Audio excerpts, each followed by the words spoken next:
Hello everybody, I'm Chris Breeden from Prospero Mediation and Training, and welcome to our new podcast, Prospero Snippets of Wisdom, where we'll be bringing you all things business, consulting and mediation over the next 11 or 12 episodes or so.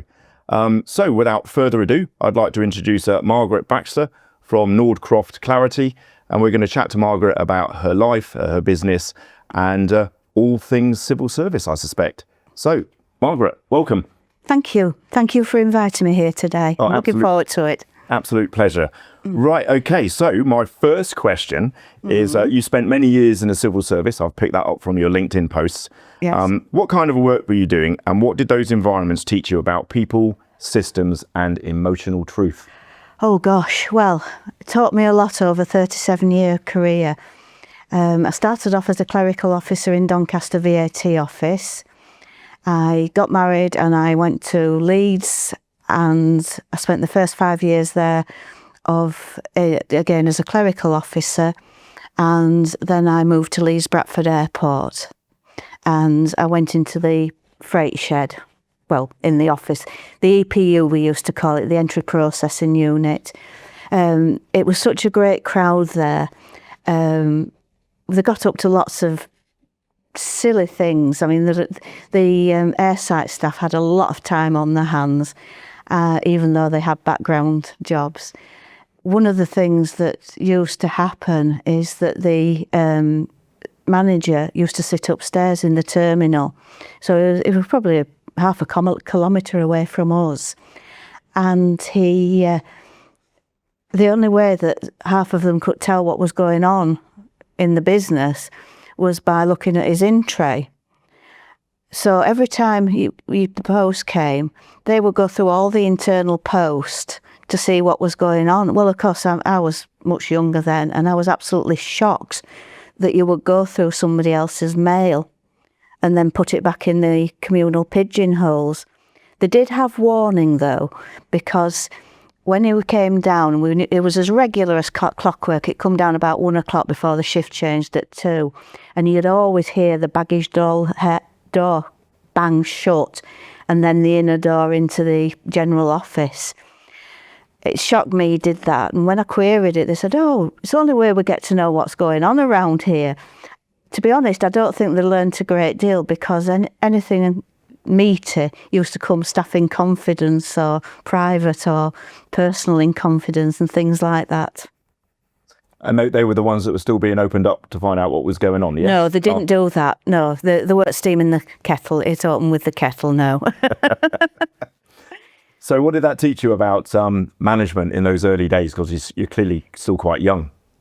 It taught me that I probably had quite a sheltered introduction to customs and excise, being a clerical officer in the VAT office, because everybody, by comparison, was quite professional. And it was quite an eye-opener going to the airport when you got middle-aged men going through their manager's in-tray. And it shocked me that there didn't seem to be any boundaries. So how did you cope with that at the time, weighing those two things up? I just smiled indulgent and didn't get involved with them, and just thought, not my style. Yeah, and I suppose back in those days it was probably wiser to keep stum. Yes. And not rock the boat too much. So why the civil service then? It was considered a nice steady job with a pension at the end of it. A job for life? Yes. I started off, when would that be? Around about 1980. And I trained at Technical College after school as a shorthand typist, and my first job was for the Mines and Quarries Inspectorate on Silver Street in Doncaster. And the inspectors used to go down all the coal mines, because obviously we had a thriving coal industry in South Yorkshire in those days. Used to go down the mines and approve alterations or extra work to be done when the mine was generally closed at a weekend.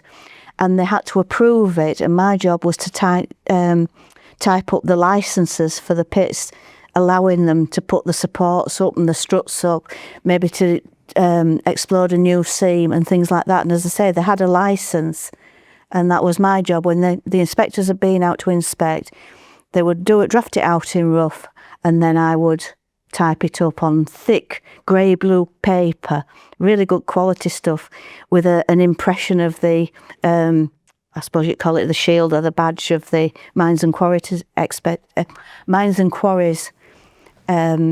Inspectorate. That came to an end because the lady who I was covering for, who was off on maternity leave, decided she was going to come back to work. And again, what a soft landing, because everybody was so lovely.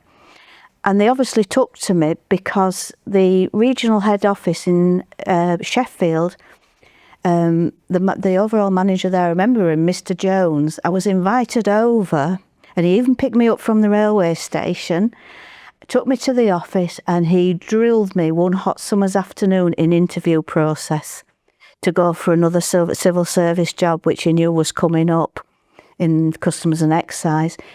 And it was just totally amazing that he did that. I mean, I could never imagine anybody doing that now in hindsight. And then when it was over, he drove me back to the station.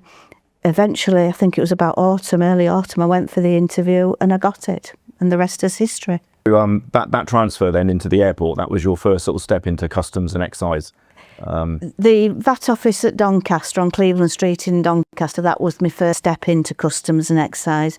And I was there for 5 years, and then I got married and moved to Leeds, which is where my husband lived and worked. It was easier for me to transfer than him working for local government to transfer. And I spent 5 years in Leeds VAT office. Again, looking back, it was a very protected environment. We had a head of team who actually looked after her staff. I mean, she was a bit of a tartar in some respects, but she used to say, I don't want 60-year-old clerical officers. I want people to progress and move onwards and upwards. Nice. It's always good when somebody wants to sort of nurture you and manage you and sort of move you along career. Yes. I suppose in those days, you know, much like now, probably a top heavy civil servant, you could actually just sit somewhere if you wanted to and stay in that same job forever and not necessarily need to perform. I would hate that. Yeah, but I bet there are plenty of people around that did that. You're quite right. I've brought to mind a young chap, well, he's probably about my age now, but a young chap that I knew as soon as I landed in Leeds, and he got promoted once, and as far as I'm aware, is still doing roughly the same job at the same grade, 30 odd years on. Oh, yeah, doesn't float my boat. I'm sure it doesn't float either. Mine either. So following on LinkedIn and watching or reading some of your fascinating stories on a daily basis, you often speak about being in some sort of extraordinary situations, carrying out inspections, surveillance, and having some tense conversations. Yeah. What did all of that reveal to you about human behaviour and sort of organisational dysfunction? It's revealed to me that people are very, very human, and they're sometimes happy to be very, very human, even when officialdom's around. One morning when I was a VAT officer going out inspecting people's accounting records for VAT purposes, I went to see a young chap. I can't remember where it was now, it was somewhere in West Yorkshire. And I got there, it was at his home address, which happened. I always really preferred visits in commercial premises, but it was in his home address. Got there, knocked on the door.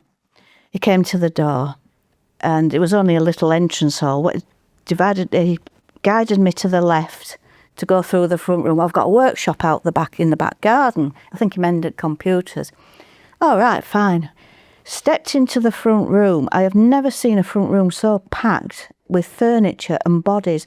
And the whole family was sitting there glued to the Jeremy Kyle show. Yeah. Plus a big dog. So I learnt quickly to sum up a vibe and, how the land lay with people. And so I thought, well, I'm going through their living room. I'm a complete stranger here. So, good morning. Not one of them took their eyes off the screen and replied. So as I inched past the big dog, the cold plate of chips, the full ashtray, and out through the kitchen into his workshop at the back. By this time it's pouring down with rain. Sat down on an old swivel typist stool to start asking me questions and establish what the business did and how we did and all the rest of it. I thought, feel damp on my backside. That chair was absolutely sodden on its padding, and I was wet through right to my bare skin, and had 3 layers on. I had undies, thick tights because it was winter, it was cold, and me trouser suit trousers.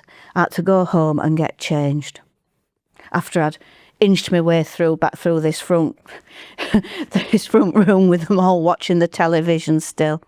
Jeremy Cole, quite compulsive viewing. I remember being on a unit in the RAF in sort of 2009, and we'd have a sort of like unit coffee break at about 10 o'clock in the morning. Yes. And it had to be around that time because all of the engineers that were on the unit were all glued to the telly watching Jeremy Cole. Yes. And they couldn't possibly come before or after until that was that programme was finished. I mean, I won't say that I never watched it, but yeah, it certainly took the country by storm up to a point, didn't it? Would you believe I used to have it recorded for me at home, you know, in the days when you had to press record.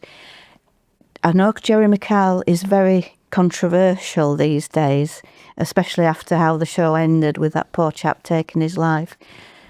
But I learned a lot about human nature from watching that show.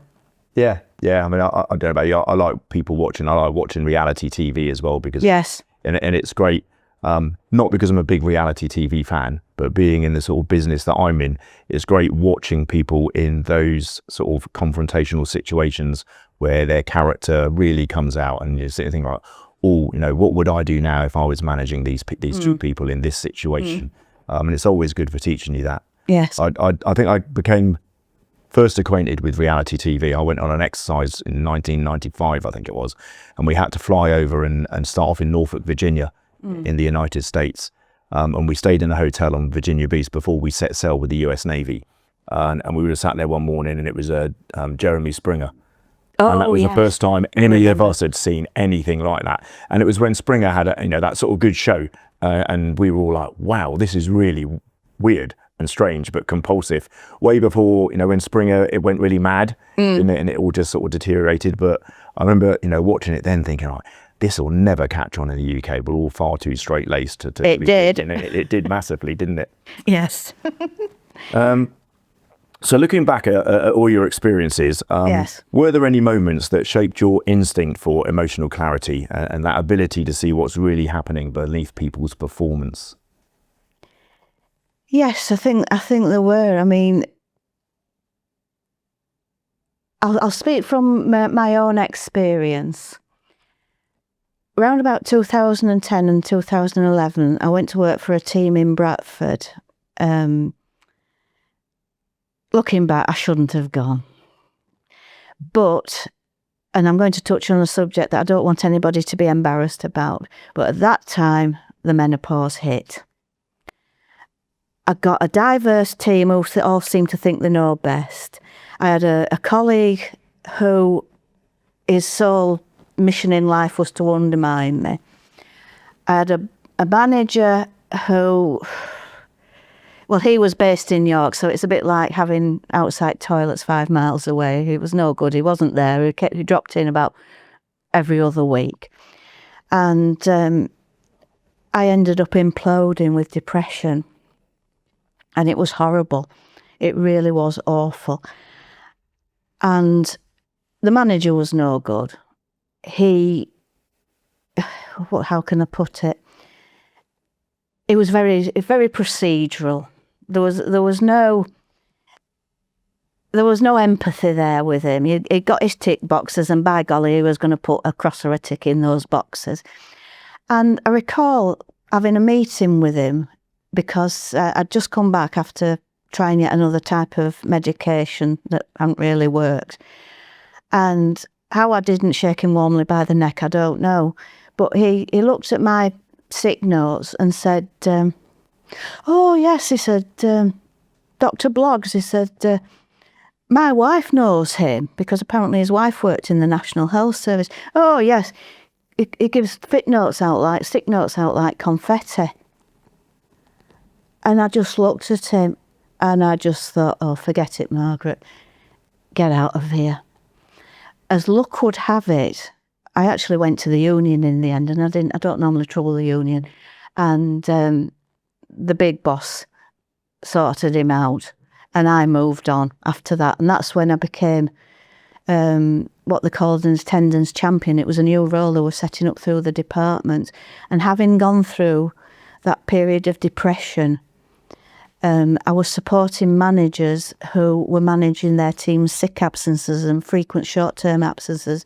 And when they used to say, oh, well, Fred's been off for 6 weeks with depression and blah, de blah, de blah. And I'd say, well, yes, Fred might be away for another 6 weeks. You cannot control it. You just have to go with the flow. And once they realised that Fred wasn't being off work just because it suited Fred to sit at home watching Jeremy Kyle or whatever, everybody seemed to, I don't know, got a great awareness of what it meant to have depression, because I had 11 months counselling at my own expense through it. And the counsellor used to say to me, Margaret, if you have a down day and if you dip, allow yourself to do it. Don't think, as I have been doing, I've got to get better, I've got to get better, I've got to go back to work. If you have a bad day, just go with it.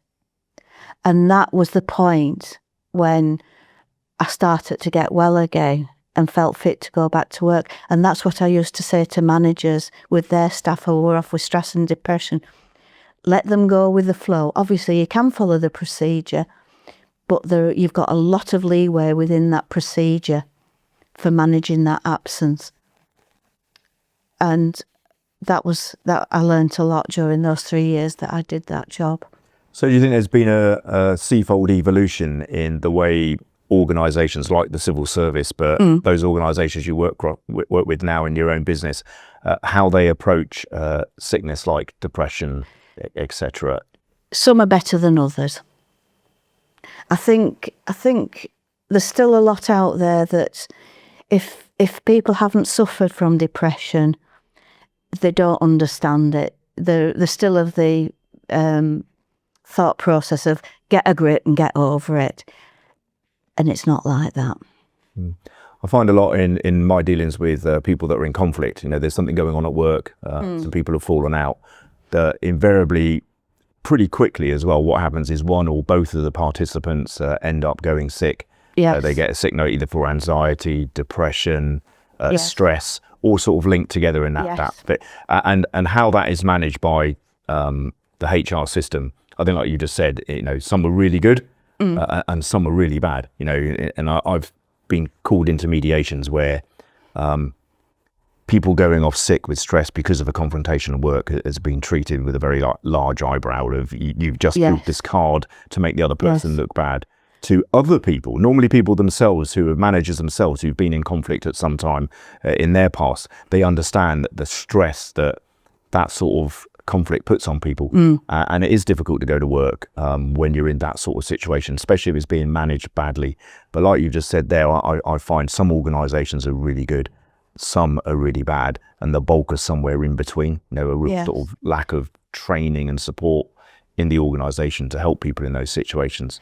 In HMRC, and it was round about 2010, 2011, all the HR functions were devolved down to the managers. So our HR, as you and I understand it, was more of a processing unit.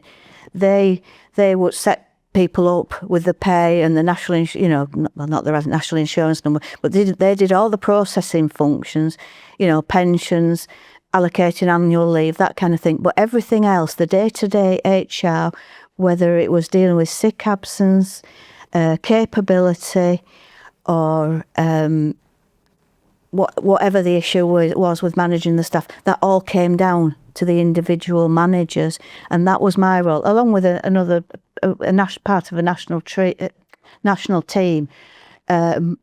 We supported in our business areas, which ours was a national team. So I went all over the place supporting the managers in managing their people's sick absences, and a lot of the time, yes, it got to the stage where it looked like a hissy fit that the job holder had gone off on sick absence. Yeah, a lot of the time there'd been a complete breakdown in the relationship between them and the manager. Very often it spilled over into capability issues where they were having to go on to a more formal performance of being monitored. Sometimes it was just sheer insubordination on the part of the job holders, depending on what their personality was like. So it was difficult supporting the managers, and occasionally I met the job holders. Not often, because there could be a conflict of interest there. But it was interesting because I did get a flavour of what the manager was having to deal with. But on the other hand, I also got an insight into what the job holder, what they felt they were up against, because sometimes there was a whole difference between what I was being told and what was actually happening. And it was getting to that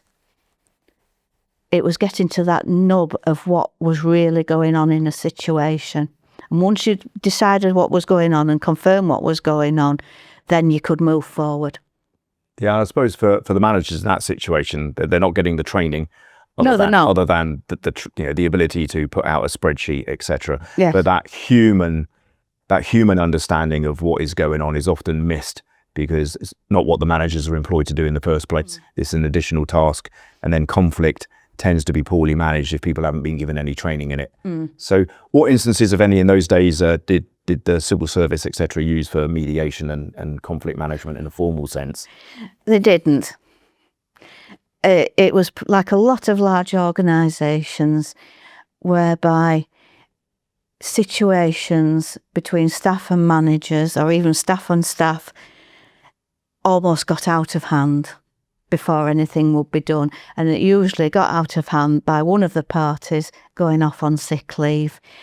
I recall years ago when I was in the training team, when I'd just gone to be a VAT officer, and there were 2 training managers, and one thought it was the best thing since sliced bread, but you had to discover that he wouldn't tell you, he wouldn't sort of self-promote himself, not even in a nice way. No, people never recognised how much he did. Anyway, his opposite number, who was my training manager, seemed to intend on just needling each other. There was no way they seemed to be able to work together. It was okay. I got through my training, but you've got this sniping at each other, and through third party, the triangulation and all that kind of thing. Anyway, their manager must have had enough of it one day, and the only sort of mediation that was, they got a colleague that neither of them knew from our whole of that office to come over and sit them down in a room and see what the issue was. From what I recall, I don't think she even spoke to them separately. It was just them 2 sitting with somebody of the same grade as them, like 2 naughty boys. Needless to say, it didn't work. Now, I suppose on the plus side from that, at least they got somebody who they could sense was neutral, somebody that they didn't know from a large organisation. Yeah. But yeah, absolutely. I see this quite a lot when organisations use internal mediators. It's okay if you've got a big organisation and you can call somebody in from a different department to run that mediation. Yes. You can still claim they're neutral. They don't know the people that are involved. But at the end of the day, the participants who are in that conflict see that mediator is still working for the organisation. Yes. And then you get to really small organisations where everybody knows each other, and then somebody sort of gives it a go, and then ends up making it much worse. Anyway, so these experiences over your time, how has that influenced you in the way you now support SME businesses, owners, managers and professionals through Norcroft Clarity? It influenced me because I'm able to look beyond the fog of what is going on to find what is actually going on. Because people have one view, oh, he's useless, he's off smoking half the day, he's doing this half the day, he's drinking coffee the rest of the time and all the rest of it. When you get to the bottom of what is actually going on, it's usually somebody, they're usually dealing with an employee who's completely disenchanted with where they are in that business, because they're not getting what they need, and they've just totally switched off and zoned out towards the job. And it's getting to the bottom of what the reality is. I learned that as a VAT officer to establish the norm and query the abnormal, because there's always a wealth of difference between what you're told and what reality is.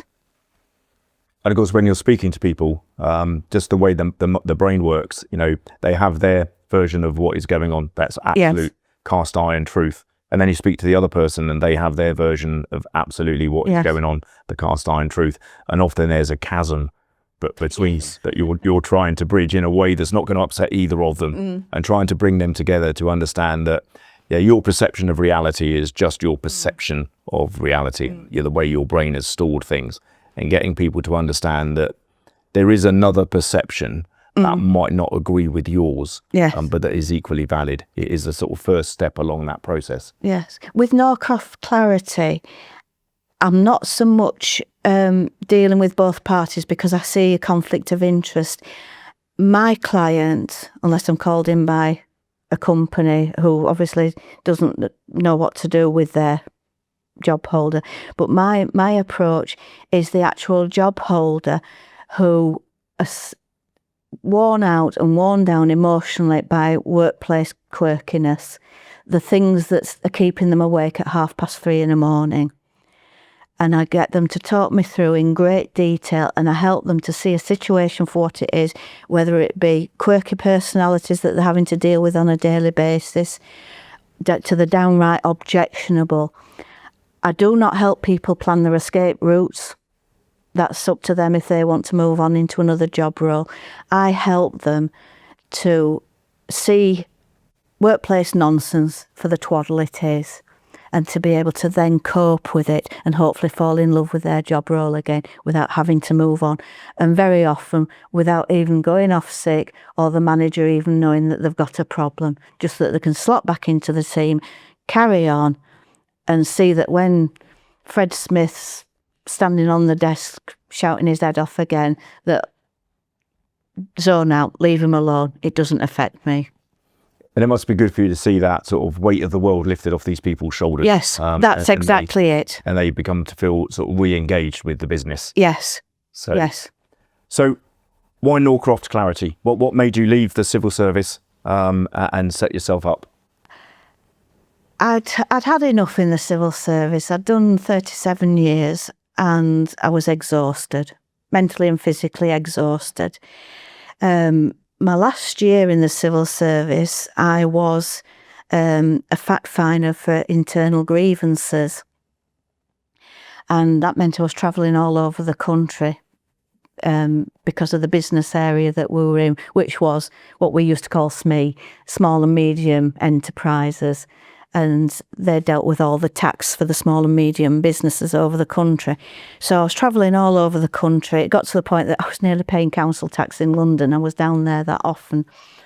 And I enjoyed the grievance work. As I say, as a fact finder, we used to go in pairs. One would ask the questions, we'd take it in turns to ask the questions.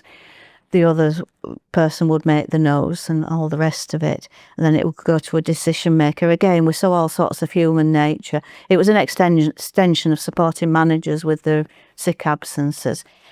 But in 2017, January, it was the first full working week back in after Christmas and the New Year. And I was yet again on the train to London. And there was a chap sitting across the carriage from me with a hacking cough, and it didn't stop.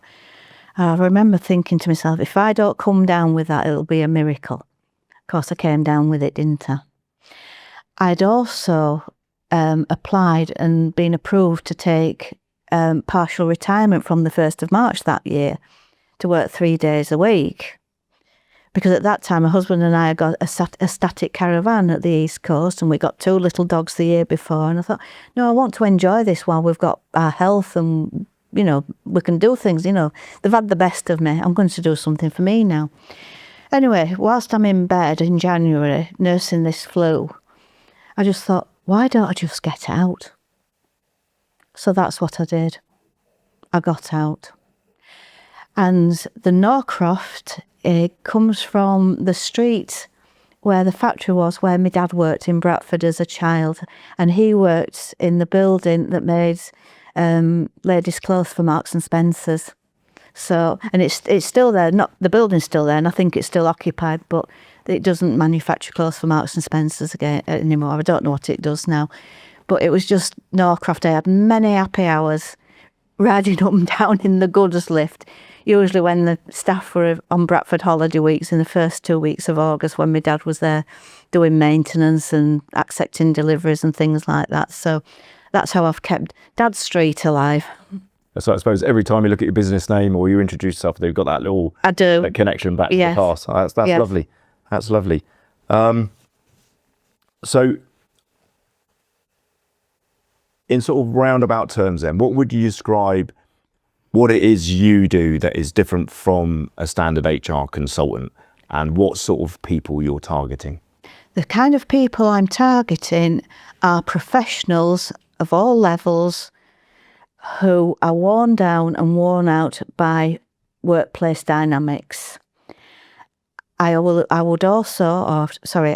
do also work with managers who have got problematical staff, like I did with the civil service, and I will support the manager to make a situation better that's not big enough or procedural enough for the HR to get involved with, because HR is very procedural. I know, I've done it. It's to help smooth out those workplace niggles and oddities that can make the workplace pretty uncomfortable if things go on for too long. But most of the time it's working with individuals so that they can view the job role with a different light and identify the chaos, the emotional chaos that's possibly going on in the workplace that's grinding them down week after week. That's what I do.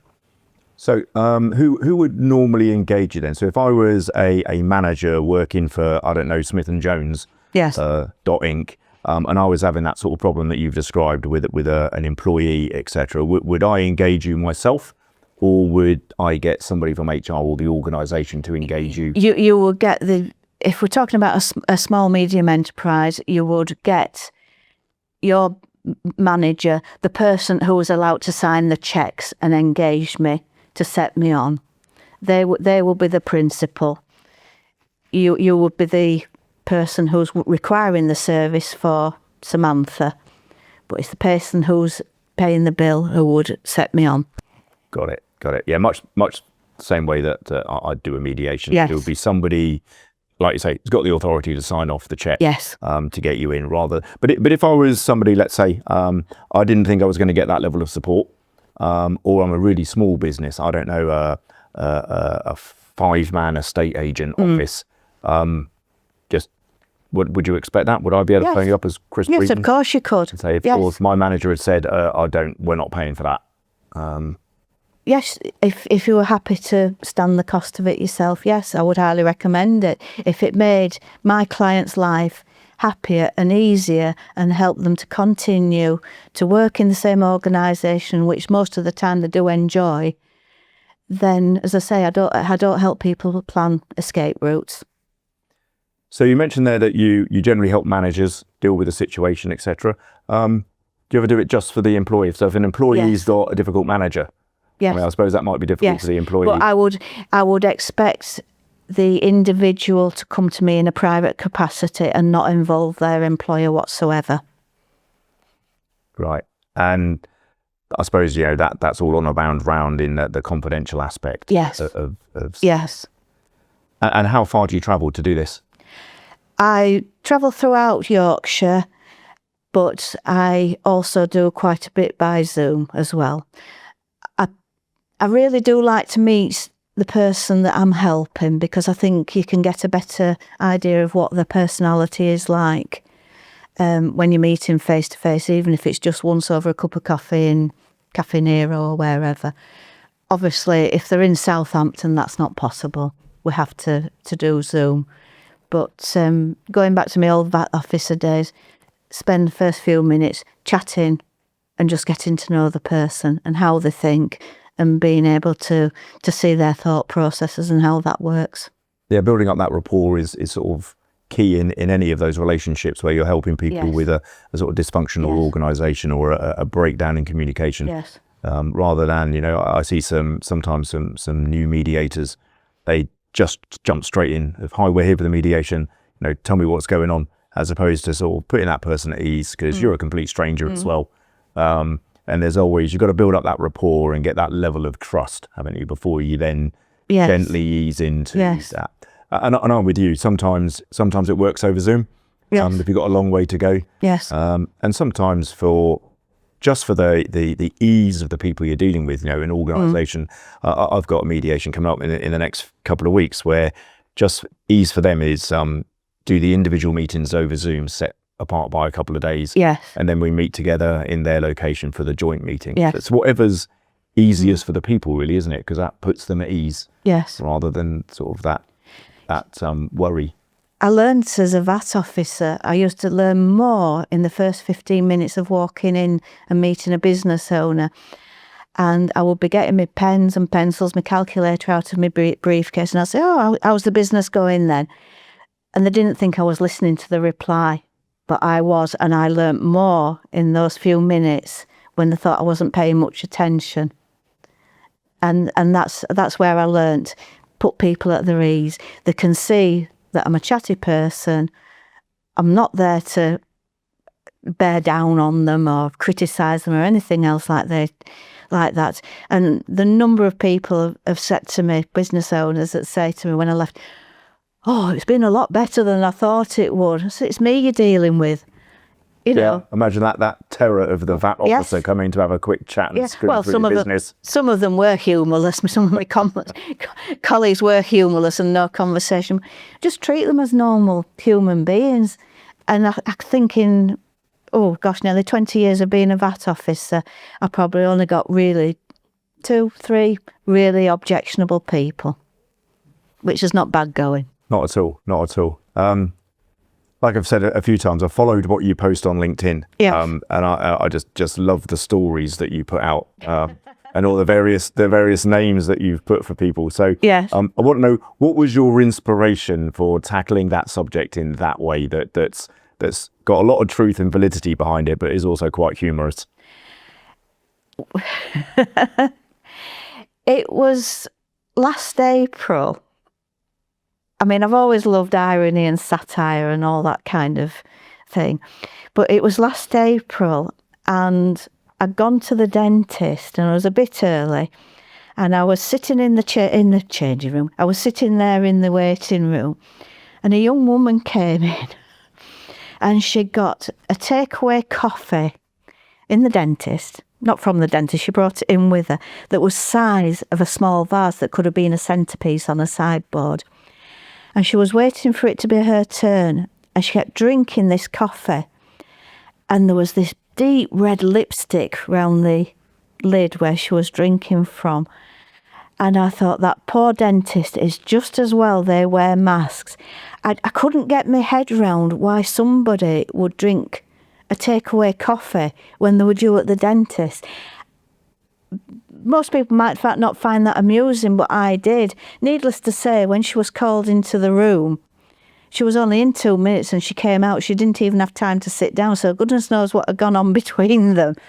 But she came back out and went to the counter to obviously make another appointment. But it was just the bizarreness of this huge takeaway coffee in the dentist waiting room. Human nature, and I love it. And that's what made you decide to embark on this series. Yes, and everything I do for LinkedIn, it's all true. I've never, ever had to make anything up. Yes, I changed names. Yeah, that's probably just as well. Yes. Do you have you got any plans to put those stories in a book? Because I think it would be amazing.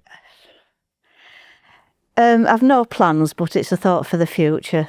Yeah. As you may know, I am a published author. I've had short stories published in ladies' magazines, and I've also had 7 poems published over 3 Bradford anthologies. Yeah. Well, it doesn't surprise me.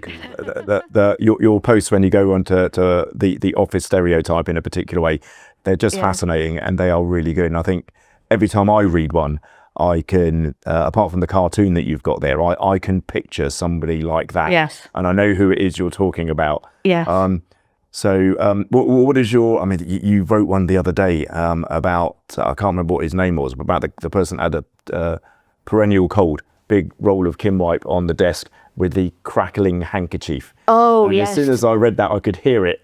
And I was just, gosh. Oh, it was, that was awful. That was when I worked in freight, in customs, in the Freightliner depot in South Leeds. I mean, the office is long gone now because they centralised it all over the years. Probably not a good idea because you never know what people are bringing in and taking out of these places, but there you go. And it was always off sick. Lots of frequent short-term sick. Manager never got a grip of it. The manager himself used to fall asleep in his office. It was in a glass sort of partitioned office that was half glass and half, I don't know, plasterboard beneath it. And you'd see him like, you know, you go in and you needed a key out of the cupboard for something. You're just trying to do it quietly so you didn't wake him up. But the person with the bad sinuses, let's call him Mick. That's not his real name, but let's call him Mick. It come in, his unironed shirt, no tie on, which it didn't matter if he's in the office because we're all in uniform. We're all in the old style customs uniform. His heavy duty wool jumper, and it stand there with his trousers that were backside were nearly down round back of his knees, and it stand there in the middle of the office, and he'd get his handkerchief out and he would be pulling it apart like Velcro, and then there was this loud honk of a nose blowing. It was even worse when it got warm in that office, which it did because most of it was glass round it, and he took this heavy duty jumper off. You saw the full glory of the unironed white shirt and the yellow stiff marks under their arms. Yeah. It was horrible. You know, and the rest of us there were freshly showered every morning. You know, all looking nice and neat, and then we got Mick. Bless him. Really, you definitely should compile these into a book. Anyway, knowing everything that you've done so far, what would you tell the 20-year-old Margaret?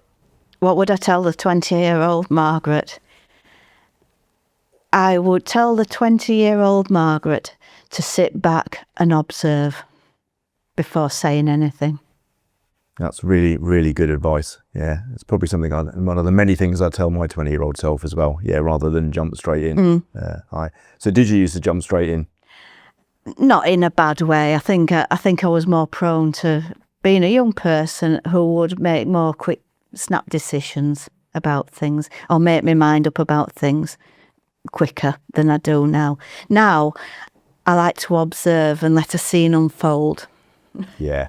Yeah, there's nothing quite so great as people watching, is there? Oh, brilliant. Watching it all unfold and then sit back and make your judgment then. Yes. Yeah. It is true. And we do get wiser as we get older, don't we? Certainly do. Definitely. But you couldn't tell your 20-year-old self that. 'Cause at 20, I think I knew everything. You don't, though. No, absolutely. I thought I knew everything. Yeah. You don't. So, some easier questions now. Come on. Favourite tipple? Favourite tipple, dry white wine, Sauv Blanc. Okay, from anywhere in particular? No, as long as it's chilled and not like vinegar. Lovely. Favourite food? Oh gosh, steak and chips. From anywhere in particular? Usually homemade. What sort of steak? I like a good ribeye with the marbling through it. And how do you like it cooked? Oh, medium rare, but leaning towards rare. Yeah, absolutely. Yeah, I wouldn't say the bluer the better, but no, I don't mind. No, yeah, I won't send it back if it's too blue. I'll send it back if it's too done.